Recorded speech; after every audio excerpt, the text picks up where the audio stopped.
১৯৭১ সালের ২৫ মার্চ বাংলাদেশের ইতিহাসের সবচেয়ে সংকটময় সময়।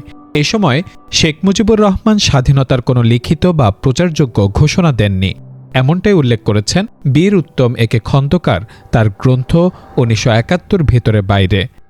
লেখকের যুক্তি স্পষ্ট। মার্চ মাসের শুরু থেকেই দেশ কার্যত বঙ্গবন্ধুর নির্দেশেই চলছিল। ২৩ মার্চ পাকিস্তানের জাতীয় দিবসেও সারা দেশে পাকিস্তানের পতাকা উড়েনি, উড়েছে স্বাধীন বাংলার পতাকা। এমন পরিস্থিতিতে গোপনে স্বাধীনতার ঘোষণা দেওয়ার কোনো যৌক্তিক কারণ ছিল না।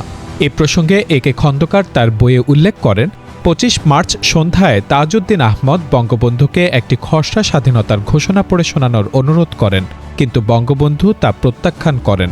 তার আশঙ্কা ছিল এটি তার বিরুদ্ধে পাকিস্তান সরকারের কাছে রাষ্ট্রদ্রোহের লিখিত প্রমাণ হয়ে থাকবে। এই ঘটনার সাক্ষ্য তাজউদ্দিন আহমদ নিজেই সাংবাদিক মইদুল হাসানকে দেন।